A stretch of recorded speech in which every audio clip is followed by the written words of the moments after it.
Est-ce que tu penses que Kenfit est dopé? Ce sont les mots d'un gars qui est venu me demander ça à la salle. J'ai donc été voir parce que je ne le connaissais pas. Puis j'ai tombé sur la vidéo où il expliquait qu'il fallait spammer les élévations latérales pour avoir de grosses épaules. Nous allons voir plusieurs points dans cette vidéo parce qu'il ne suffit pas de dire un tel est dopé ou un tel n'est pas dopé. Je trouve ça beaucoup plus intéressant de développer. Et parce qu'à mes yeux, il y a trop de gens qui parlent dans ce domaine sans avoir aucune expertise. Alors est-ce que Kenfit est dopé? Avant de répondre, passons au premier élément. La génétique. Et parce qu'on entend tout sur cette dernière, soit elle fait tout, soit elle fait rien, il faut savoir que plus on va avoir les muscles longs sur des os courts, et plus on aura une meilleure génétique d'un point de vue hypertrophie, bodybuilding. Donc ça va forcément jouer un rôle sur le visuel. Par exemple, j'ai les épaules en point fort et ça depuis mes débuts. Et on m'a toujours dit que j'étais dopé parce que j'avais des veines et que j'avais de grosses épaules. Alors qu'en réalité c'est le point fort de mon haut du corps, et quand t-shirt je disparais. Mes deltoïdes sont assez longs, ce qui leur donne cet aspect. Et on rajoute à cela du coup les veines qui sont très apparentes à cet endroit. Je suis plutôt quelqu'un d'assez veineux. Ça en fait le combo ultime pour se faire traiter de dopé. Comme à chaque fois, on va venir isoler un élément et l'extrapoler pour en faire une certaine vérité. Deuxième élément, la lumière. Un élément capital lorsqu'on nous prend une photo. Et ça, n'importe quel pratiquant de musculation le sait. Par exemple, le fait de se placer sous la lumière, c'est un cheat code.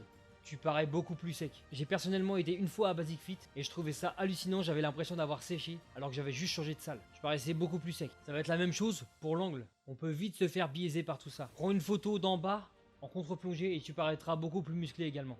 Ensuite, on peut rajouter à cela la congestion, à tout ce que l'on vient de voir. Et je pense que là, on est tous d'accord pour se dire qu'on est tous différents quand on commence notre échauffement et quand on est bien congestionné. Ensuite, on peut rajouter encore un élément, ça va être le posing. Ce qui va permettre de mettre ton physique en valeur. Et en fonction de ton physique, il y aura certaines poses qui le mettront plus en avant. Mais c'est la même chose que pour la congestion. Il y a une différence entre une photo sans posing, sans contraction, et une photo où tu fais un posing où tu prends pas mal d'espace. Et maintenant, on va pouvoir parler aussi des vêtements. Comme je disais tout à l'heure, moi, en t-shirt, je disparais. Je parais beaucoup plus impressionnant en débardeur qu'en t-shirt. Et ça, c'est la réalité des choses. Parce que ce qui compte vraiment, c'est la perception des choses et pas la réalité, l'illusion. Et si je voulais aller encore plus loin, je pourrais même dire que sur les vêtements, que la couleur du vêtement peut même changer ton aspect. Et maintenant, pour parler un peu plus de terrain, de ce que j'ai vu, pour moi, il s'entraîne dur. Alors oui, je ne suis pas avec lui, mais il doit s'entraîner forcément avec de l'intensité, sinon il n'aurait pas un semblant de muscle. Tu peux prendre tout ce que tu veux comme produit, si tu t'entraînes pas, il ne se passera pas grand chose. Alors pour répondre à cette fameuse question, il existe des personnes qui se chargent et qui ont zéro physique. Et tu dois sûrement en croiser quotidiennement à la salle de sport. Parce qu'ils ne s'entraînent pas bien,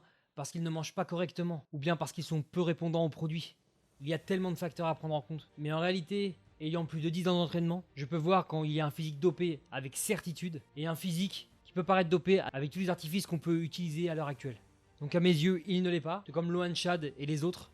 Nous pouvons aussi prendre par exemple Samuel Hartman, qui est pour moi très inspirant. Si on compare, il n'a pas les mêmes trapèzes ni les mêmes épaules, puisque ce ne sont pas ses points forts. Par contre, je reconnais qu'il est énervant d'entendre quelqu'un mentir sur s'il est chargé ou non, et surtout le mettre en avant. Mais aujourd'hui, il faut bien prendre conscience qu'un écran nous sépare. Et que nous sommes biaisés par toute cette technologie qui nous empêche vraiment de prendre du recul sur les choses. Et qu'il y a un aspect marketing sur la majeure partie des contenus que tu vois en ligne. Et je peux te dire qu'après plus de 10 ans d'entraînement, je progresse encore. Et que seuls ceux qui ont quelques années d'entraînement peuvent se rendre compte à quel point, avec le temps et les efforts nécessaires, on peut aller très loin, même naturellement. Alors n'hésite surtout pas à partager ton avis dans les commentaires, respectueusement, bien évidemment, des commentaires constructifs si possible, et je serai ravi d'y répondre. En attendant, n'oublie pas de t'abonner, et je te dis à la prochaine.